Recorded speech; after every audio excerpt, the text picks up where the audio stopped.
Hello there, you are watching Those Two Blokes. I'm bloke number 1, Paul Mount. This is bloke number 2, Scott Holmes. and we are here today to discuss Doctor Who. More specifically, the 10th Doctor. We are, of course, on the cusp of a brand new era for Doctor Who with a new Doctor. No, not that one. This one. Thank you. But we thought that we would go back into the mists of time to discuss the very best, in the opinion of most people, of the modern era Doctor Who's. That being Mr. David Tennant in what I think we will all agree is the imperial phase of the new version of Doctor Who. The years between 2005 and 2010 when Mr. Tennant stepped into the shoes vacated by the fabulous Christopher Eccleston in a new run of adventures. Written largely or curated by the incredible Russell T Davies. Now, of course, a lot of Doctor Who fans are big fans of what came after under Stephen Moffat with Matt Smith and Peter Capaldi, but we're here to argue the case for the 10th Doctor. So we're going to go for our 10 favourite 10th Doctor episodes, plus one stinker. Difficult. I found it very hard to decide which episodes I was going to put in my top 10, but I boiled it down to top 10.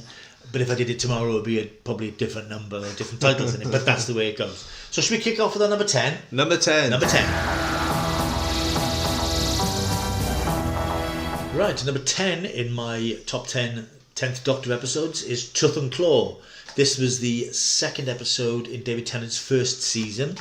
And again, it was a Russell T Davies script, so you're pretty much onto a winner. This is the episode where the Doctor and Rose, Billie Piper, travel back to Victorian England, or Scotland in fact, and they meet Queen Victoria, played by the fantastic Pauline Collins. What I like about this episode is it's a classic Doctor Who monster story. It has science fiction because there's a science fiction rationale for the werewolf, but there's a werewolf. It's people trapped in an enclosed space, which is classic Doctor Who.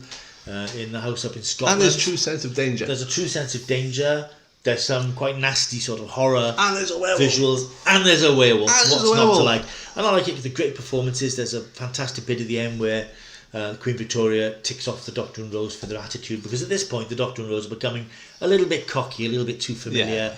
And she even makes the point that they're heading towards their downfall, which of course they do later in the season, which shows how well the Russell T Davies seeds his story arcs and creates and develops his characters. And you also see the beginning of Torchwood. You see the beginning of Torchwood because you get that fantastic pan shot where it's Torchwood House. This is all taking place. Torchwood Manor. And again, it all shows how cleverly planned it is. Not in the way that Stephen Moffat in later episodes tried to plan arcs that ultimately were unsatisfying and didn't make a lot of sense.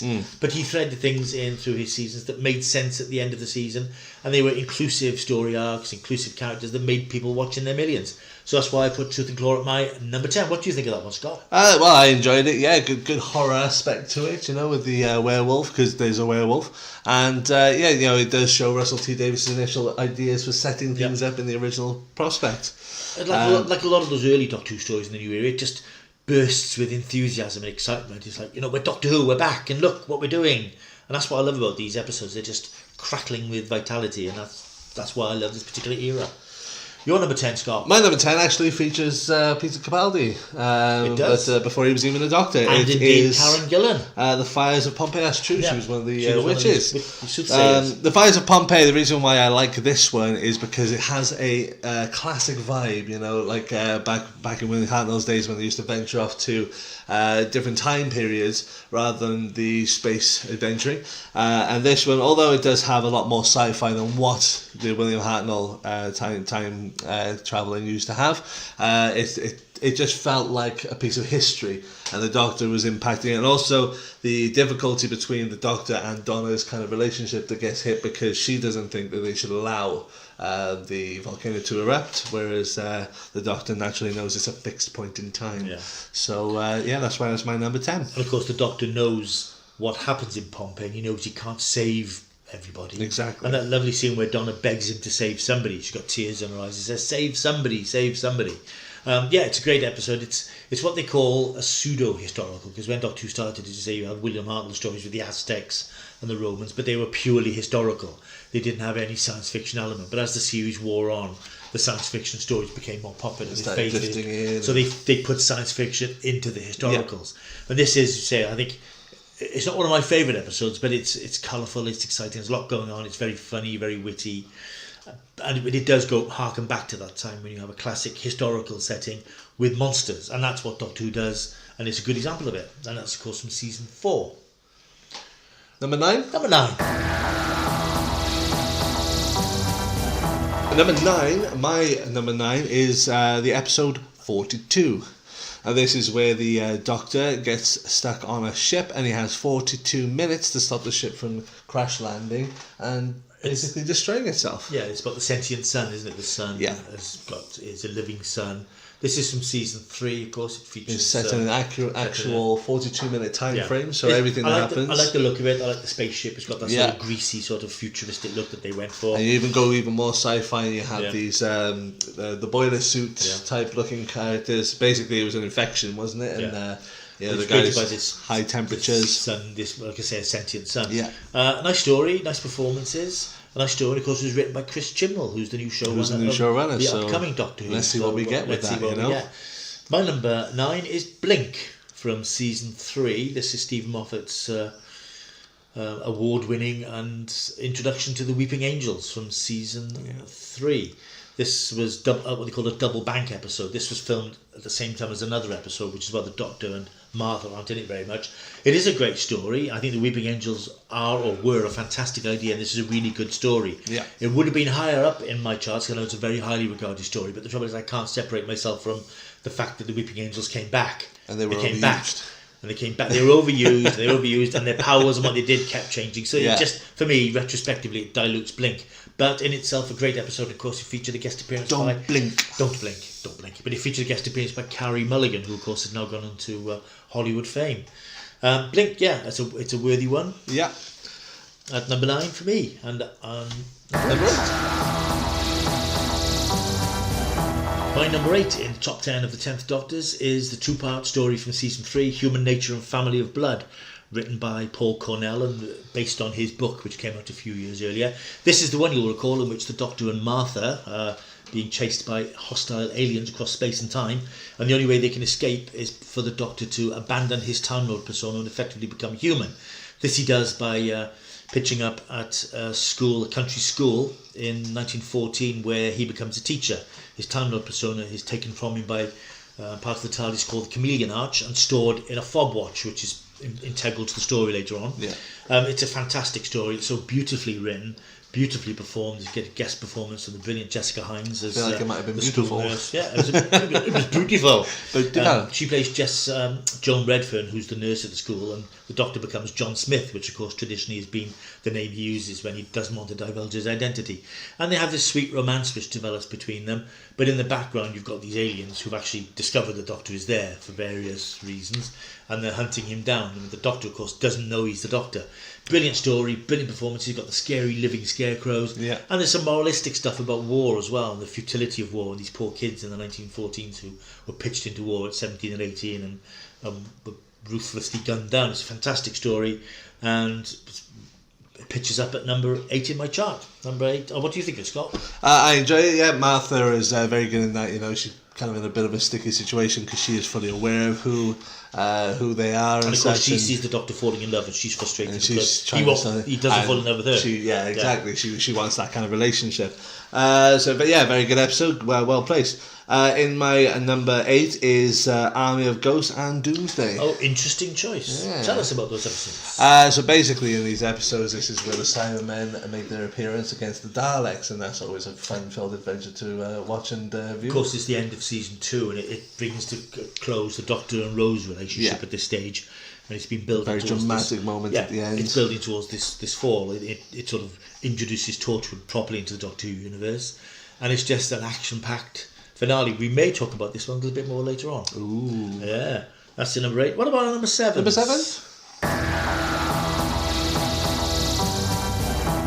In my number 7 is the very well done Girl in the Fireplace by Stephen Moffat, Madame de Pompadour, from season 2. This is where the Doctor is on a ship, and within that ship is Madame de Pompadour. Basically, the Clockwork Men are looking for spare parts, and they've started using human body parts to make themselves livable again. And it's up to the Doctor to save Madame de Pompadour from when she's a child. He realises that when he disappears back into the spaceship, time goes a lot quicker back where she is, and he comes back, and I just think it's a very well done episode and quite enjoyable to watch. It is a nice episode. There's a lot of nice stuff in it. I like the thing about the window that leads from the spaceship in the 51st century back to Madame de Pompadour's time, and that's part of the way that the fireplace, the clockwork androids, and the fireplace, they're going back to harvest people to repair the spaceship. And that brilliant scene when the horse comes through, and fantastic. It's a great episode. Again, the problem I have with it is because a lot of the ideas in it just kept getting regurgitated later on. The idea of technology malfunctioning to try and benefit people, that was done over and over and over again. And that's why this episode's not in my top 10, because I'm looking for episodes that are really intense Charlie Brooker stuff there. I know, I'm sorry. But I'm just looking for episodes that really are original and one-offs and demonstrate the versatility of Doctor Who, not episodes that just eventually got regurgitated or ripped off themselves from earlier on. It's a very sore point with Paul. It's a very sore point with me. But we won't go there. My number 7 is Partners in Crime. We go back to the beginning of season 4, which sees the reintroduction of Donna Noble, played by the brilliant Catherine Tate.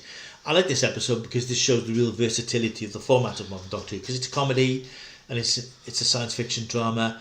It's basically the story of these aliens who are harvesting human fat, and of course you'll remember the adipose. I wish they would have taken some from me. I've got plenty to spare. But there's just some really funny images of these wobbling bits of fat, which are quite cute in their own little way. Yeah. And yet the effect of the fat being taken off people is that they die, so it's actually quite nasty. Yeah. Great performance from Sarah Lancaster as the sort of the villain of the piece, the matron.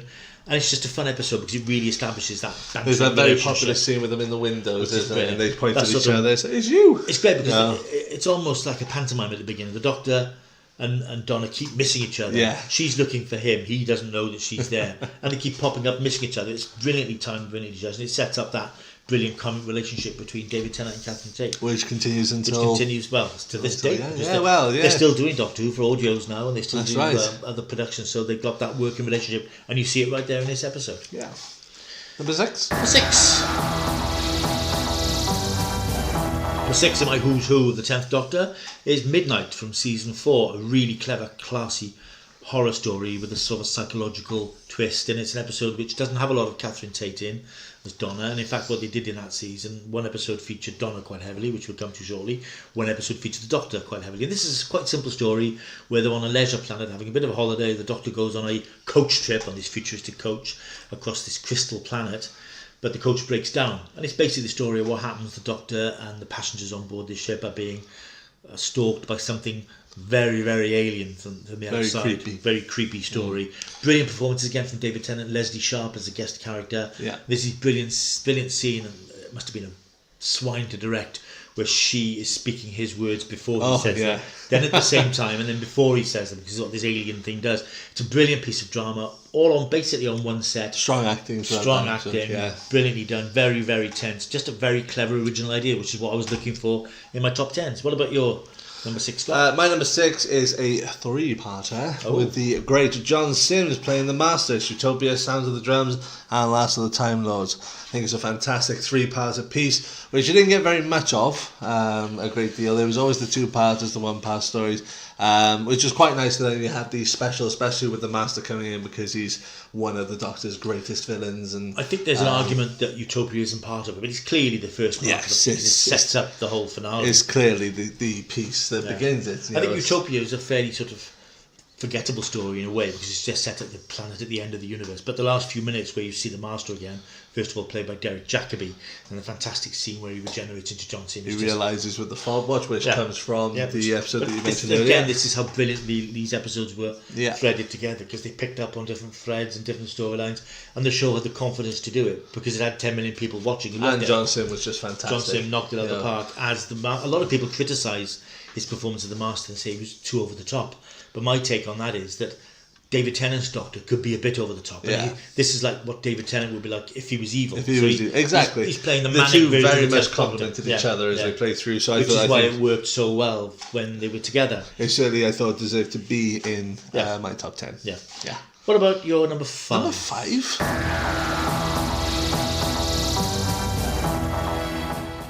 At number 5 for me, Planet of the Dead. Oh, This is my favourite of the Doctor Who specials, which led up to the end of David Tennant's this is the run. Easter special from 2009. That's right, and it featured Michelle Ryan as a jewel thief, which was probably the only bit I really didn't like. Was the opening bit.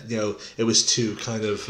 It was riffing on Mission Impossible. Yeah, that sort it was. of thing. I would have been preferred if she was more of a lower budget kind of thief and she had stolen something. But the general episode was very, very good. Taking actual humans from planet Earth onto this strange planet with these creatures. What were they called? Tritivores flying across the planet, devouring everything. Well, actually, the Tritivores are the ant-type things. You've got these. I can't remember the name of them now. No? These flying ray type things. Yeah. These sort of again a very different type of alien. Very different, very metallic, very creepy kind of thing. Sort of stingray. It's all about time frame and trying to survive. It reminded me very strongly of Pitch Black. And that kind of dead planet sort of atmosphere, and trying to get off. And I think getting average people in a difficult situation, because normally you have, say, like on the Titanic episode, you've got people who are aware of where they are, whereas these people were just like us. They were regular people forced into this situation. It's a nice idea for a story, and of course they did a lot of location filming in Dubai. Yes, I think it was the first this one was the first for proper, a while, wasn't it, where they took them away. I think they'd done Fires of Pompeii done in Italy in the studios there, but this was actually out in the wilds of Dubai. Out in the wilds of Dubai. And of course Doctor Who fans will know that they had massive problems with the bus, taking the bus over, because the bus got damaged, so they had to write that into the script that the bus was damaged. And it worked well. Of course it worked very well. And of course Lee Evans made an appearance, which a lot of people weren't particularly fond of, but I think he did a great job. Yes, okay, he put on a bit of a ridiculous Welsh accent. Well, it was Lee Evans doing his comedy bit, which you tend to have. And of course, we must remember Daniel Kaluuya from Get Out and Black Panther. Yes. One of the passengers on the bus. Of course, he has also got on a great Hollywood thing. So Doctor Who is the breeding ground for future Hollywood stars. You're a bit biased, really, aren't you? Maybe. What's your number 5? My number 5 is Turn Left. This is again from season 4, another completely brilliant script from Russell T Davies. This is a what-if story. A strong featurette for Donna Noble. Yeah, and it's basically what happens if Donna had made a different decision at a certain point in her life. If she'd turned left in the car instead of turn right, turning right took her to a destiny which led her to meet the Doctor. Yes. If she turned left, she would never have met the Doctor. And of course, again, the show now has the confidence to reference itself. Because if she never met the Doctor, then according to this particular story, he would have died in the story The Runaway Bride, in which she first met him, because she wasn't there to stop him doing something. And it's so brilliantly put together. And then there's ramifications then for stories afterwards about what would have happened if the Doctor wasn't around to stop the Slovene or the Jadoon and all these things that happen. Sycorax. The Sycorax, all these things. Loads. Donna wasn't there to so it's stop. Very, very clever story, and it is basically a what if. And it had a strong reminiscence of wars, World War 1 and 2, where people were living amongst things. So and of course, it also saw the return of Billie Piper as Rose, who was coming back towards the end of that season, and you had a brilliant scene at the end where the Bad Wolf motif from season 1 reappeared. It's sort of, my spine is tingling just thinking about it. It's a great piece of writing, again, great acting, just a very clever central idea, which is what Doctor Who should be all about. Yeah. Number 4? 4.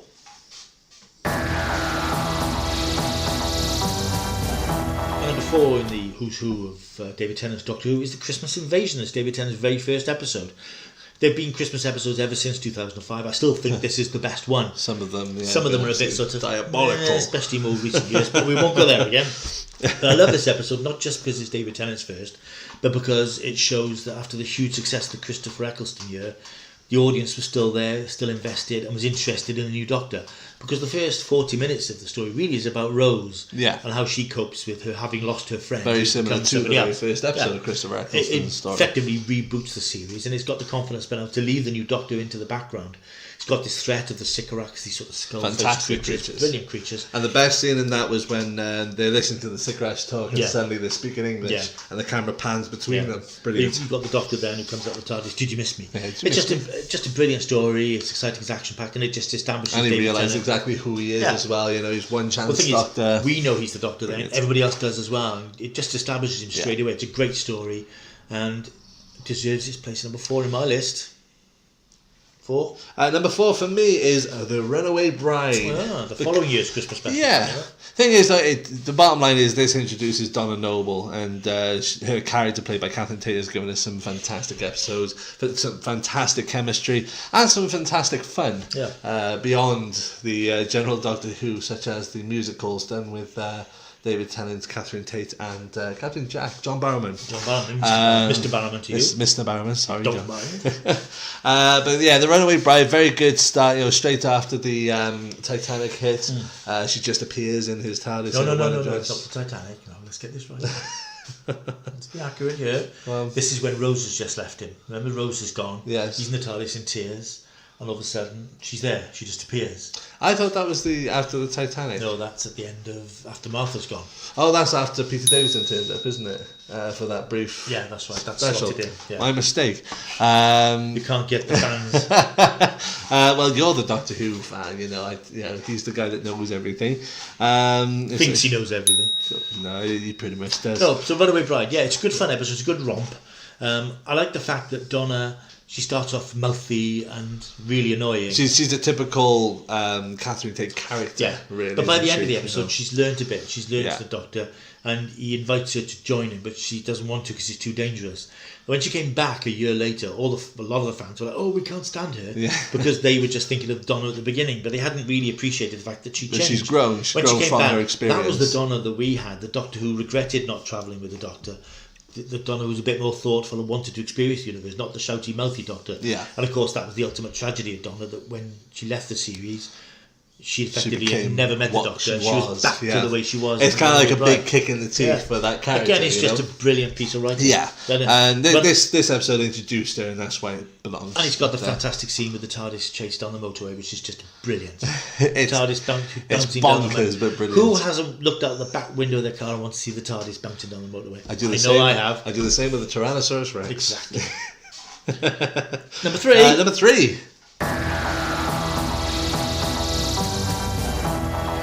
Number 3, we've already visited this one with one of your tops. This is Blink.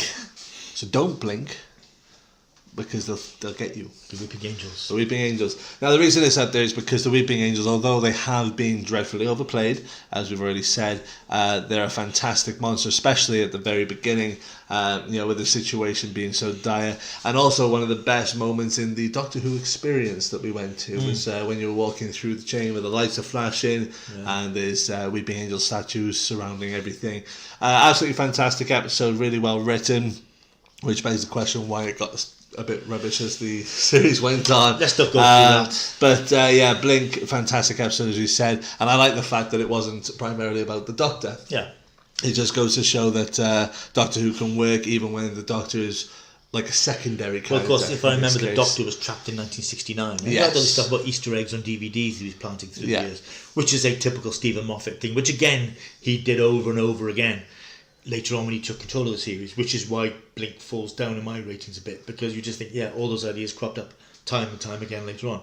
But it's undeniably a very strong episode, and the Weeping Angels were a great creation. It's just a shame that they were misused and mismanaged in later years. Yeah. But no, a justifiable high rating, I think. Yeah, I really enjoyed that one. Let's get into our top 3. This is our top 3. You need to tell me your number 3. Oh yeah, okay, we got that bit as well. My number 3 is a controversial choice from season 2, Love and Monsters. Now this, funny enough, is another one of those episodes that was created because David Tennant and Billy Piper were filming another episode at the same time, so they had to have what they called the Dr. Light episode. This is a very Marmite episode. People literally love it or they hate it. I absolutely love it because I think it's a brilliant piece of writing, because it's about Doctor Who without the Doctor being in it very much, and it's about how the Doctor affects the people that he meets and the people whose lives he touches. You'll remember that it's basically the elements of the story. It's told from the perspective of character played by Mark Warren, Elton, who is just lonely and sad, and he sets up this group of people. His mother died years ago, and the Doctor was involved, and he sets up a group called Linda, the London Investigation Detective Agency, which I think is just a brilliant gag. And he gets this group of other loners and outsiders who've all lost people or been touched by the Doctor in some way to try and find the Doctor. But who should happen to turn up? Peter Kay as the Absorbaloff. Now again, people think the Absorbaloff, what a ridiculous monster. But no, the point of that monster is that was just a symbol of what Doctor Who monsters are seen to be by people. Big green blobs. So there's a big green blob in it. But I love the fact that the story wasn't about the Doctor; it was about all the people. It was a great story for Rose's mother, Jackie. It was like it was like the Doctor Who fans were a part of the episode. Well, it was all about being a fan of Doctor Yeah. Who and how the Doctor affects people. But maybe it was too close to home for some fans. Maybe they just didn't like the Absorber, if they thought it was silly. And it was, but that was sort of the point. Yeah. But I loved all the relationship stuff. I think Jackie Tyler. Although it did was get a brilliant. bit silly with the whole the lady as the slab. Yeah, well, of course, And that's the fact that that's quite controversial. Yeah, she because stayed that way. There's but- the scene where her head's in a slab, and she says, "We even have a love life of sorts." Yeah. Let's not talk about that. Yeah, that's Let's not go there. But I just think it's a great. a little piece bit of tongue writing. in cheek, really, Yeah, isn't it? You know? well, it's tongue somewhere. I just think it's a great. I just think it's a great episode, really well written, and I love seeing Jackie Tyler because she's so funny, and it's just a different way of telling a great Doctor Who story, and very underrated. And I hope that in years to come, people will revisit it and reevaluate it because it really is such a good story. Let's get to number 2. Number 2. Number 2, we've already mentioned. It was down on Scott's list. It's Army of Ghosts and Doomsday, the season 2 Definitely deserves to be in season the top finale, 10. which is just fantastic because, as I said, it brings to an end the Billy Piper story arc.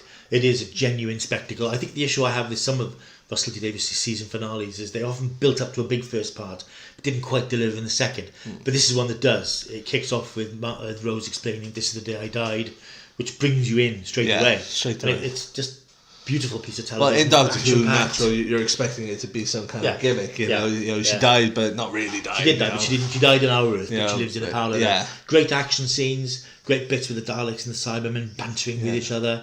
You've got the introduction of Torchwood proper, and you've got that tear-breaking finale where the Doctor and Rose are separated by universes and then meet up at a beach to say their sad farewells, and the Doctor never quite saying what gets to Rose finish wants him what to he say wants, at this point. It's just a great two-part story, and for me, the best of Russell's season finales. Number 2 for you, Scott. Number 2 for me is Stolen Earth and Journey's Well, End. season the 4 two-part season finale. So yeah, again another season finale. You know, really well done because you get everything really. You get all the characters together, and you've got the Daleks, which will always be the Doctor's main villain. His main you know, nemesis. You'll never get big. I mean, Cybermen are there and stuff, but the Daleks are the big one, and the fact that all the characters kind of come together. I love the little reference when they see Gwen and they recognise her from season 1. Yeah.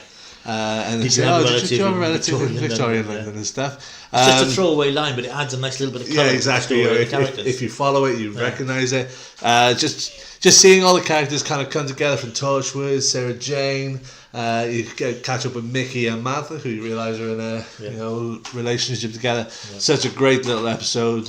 Two-part episode, and Well, it is very an excellent much, finish. It's Russell T Davies' sort of little victory lap, if you like. He Yeah. brings back all his characters. You've got Penelope Wilton back. It was as the Prime his way of Minister. going, I did all this. Yeah, and what's nice about the episode, I do have some issues about the second episode, which perhaps isn't as good as the first, but it's just such a scale to it and a scope to it.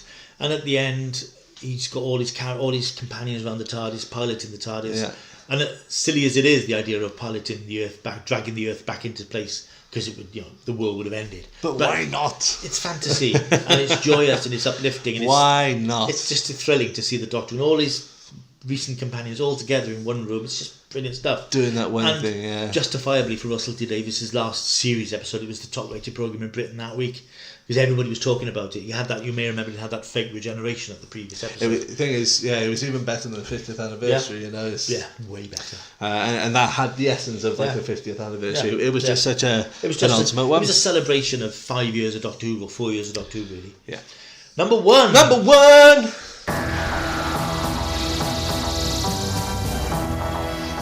My number 1. Now, the only reason number 2 wasn't number 1 is because I think this story, we have already discussed it, We have. it's just such an epic story and very Number 5 cleverly in my done. list. Number 5 in your list, number 1 in mine is Turn Left. Because I think everybody has these kind of thoughts of what would have happened if I made that decision instead of doing this. If I went down that way instead of that way, would something different have happened? And I think this just captures that so well. with a great performance again from Catherine Tate, who just knocks it out of the park whenever she plays the role. And yeah, it's just got a strong essence of what Doctor Who can be, and most of the time is, without the Doctor even being there, really. Yeah, as you say, it makes you think about the what if thing. What if you'd made a different decision? Yeah. For example, what if I decided to do this video with somebody who knew a bit about Doctor Who instead of having to correct them all the time? But we'll never know, children. We'll never know. But no, seriously, it's a great episode. We'll do a Star Wars one next, and I'll correct you. Damn, I'll have to watch all the Star Wars cartoons. No, shoot me now.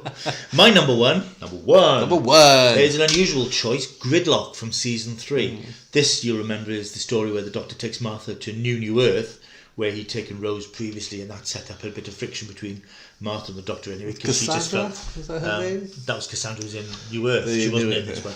This is where he goes back to New Earth to find that it's fallen into a state of decay. Yeah. Doctor Who reference there. And the population are travelling below the surface on these little hover cars that are going round and round and round the motorway. They're just waiting to get into the fast lane. And what I like about this episode, it's got a massive scale to it. The visuals are fantastic. Yeah. But it's full of ideas. I wrote a piece for a book a few years ago, charity Doctor Who collection. I love this story because there's so much going on. It's literally Russell Davies. Here's an idea. Here's another idea. Look, here's another one. And it just fizzes with ideas and genuine emotion. There's that scene where they're all trapped on the motorway and Abide With Me plays in the background. And everybody in the cars just stops and sings this song. For classic Doctor Who fans, of course, you've got a fantastic reference to the past. Because living at the bottom of this motorway, living off the exhaust gas and fumes, giant crabs, which are the macra. Now, they appeared in 1967 in a Patrick Troughton story, which sadly no longer exists. Doesn't mean anything. Welcome to the Patrick Troughton era. Yeah. The macra means nothing to the general audience. It's just giant crabs. How cool is that? But for Doctor Who fans, the macra, wow. And it fits in with the Doctor Who universe because in the macra terror, there were intelligent creatures that were taking over a holiday camp. In this, and the Doctor says they've devolved into beasts. And that makes the universe seem much more believable. And all the aliens evolve as much as the Doctor and his companions do. The macra, which weren't intelligent, are now just creatures living in the bottom of a tunnel. And I just thought that was a really nice touch. And it wasn't a big return of an old enemy. It was just a little throwaway reference. If you didn't know the macra, it didn't matter. But if you did, it was a bit of a buzz. But I just think it's a great story. And it's one which I will often go back to because it's one of those ones I watch. And it just gives me that little tingle of how great Doctor Who can be when it's at its best. My number one, Gridlock from season 3. So that's our top 10 Doctor Who episodes in the David Tennant era, but not everything smells of roses. There's one or two stinkers. Smells not of many. Rose. Not many. That's good gag. Wish I'd thought of that when I said it. But I think we both managed to pick one episode that we think's a bit. Yes. Mine is from season 2, and it's called Fear Her. This is written by Matthew Graham, who'd created Life on Mars and did some much better Doctor Who episodes later on. The problem with this episode isn't so much in the script and the story. It's just the fact that by the time they came to make this episode, they didn't have much money left. So it was literally filmed in a suburban street in Cardiff, and the alien was a scribble monster about this kid who was taken over by some hostile alien creature. The father disappeared, and it was just nothing much. Visually, it was very flat and very drab. And it didn't have any kick to it, and it's just, I think I only watched it. It was all based around, what was the special day that was there? It was supposed to, well, of course, it was about the Olympics. Jack flags and it was about the stuff. Olympics. It was the Olympics. And it had the silly bit at the end where the Doctor takes the the torch into the Olympics. Of course, this is 4 years before the Olympics, possibly more than that, 6 years before the Olympics, actually. Of course, that didn't happen, but it's quite funny now looking back as the Olympics in London. It would have been great if they actually did that. Wouldn't that be good if they'd done that? Fantastic. But it just seemed... it was at one point it was too ambitious, and then it wasn't ambitious enough. It's just quite a forgettable story. It was a bit bleh. Talking forgettable stories, my stinker, the Shakespeare Code. Oh, season 3. Yeah, don't remember anything about it. I was having a look through and I was thinking, what is my favourite? And this one popped up and I thought, don't remember this one. I quickly read up about it. I thought, I think I remember this one. So if it made that little impact, it couldn't have been very good. I mean, I quite like that story. It's not a great. It's a bit of a sort of a time server. But it's nicely done. It's nicely done. They actually filmed part of it in the Globe Theatre in London. It's all about Shakespeare. And it's a very clever script because it's all about words, and these aliens want to use words to take over the earth. It's quite clever. There's lots of little references to Shakespeare's plays dotted throughout the script, so it's quite clever. But it isn't. The Carrionites themselves are a bit silly as aliens. I didn't like it. Cackling witches. Yeah. But the one big thing I like about it, there's a piece of music in it called the Carrionites Swarm, which is used when the Carrionites swarm. You don't actually hear much of it in the episode, but on the soundtrack album, it's a really powerful, dramatic piece of music, and that's the highlight of the episode for me. It's not terrible, but it's not one you'd rush to watch if you wanted to watch a great David Tennant episode. So there we are. And that's the stinkers. That's 10 of 10. So there you are, that's our top 10 David Tennant era episodes and our one stinker. Hope you've enjoyed listening to us rant about our favourites. Let us know your particular favourites. Let us know what particular David Tennant episodes are your favourites, which ones you go back to. So don't forget to comment, like, and subscribe wherever they are, because this is our first video, so we don't know where we're going to put these things, but we'll just point around and hope that we get it right. I never know, I could be picking someone's nose right now. Stop that. So yeah, thank you very much for watching, and I hope you enjoyed. Just remember, Paul is the Doctor Who guru of the pair, so if you have any Doctor Who questions, please send them to him. And if you have any Doctor Who questions, don't ask me, because I'm a casual watcher, trying to catch up on the original classics at the moment, actually. Currently fighting through Troughton's era for what is available. So thank you very much for watching, and don't forget to check out any other videos that might be coming out soon, because we will be back. Beam me up, Scotty. What's a different show?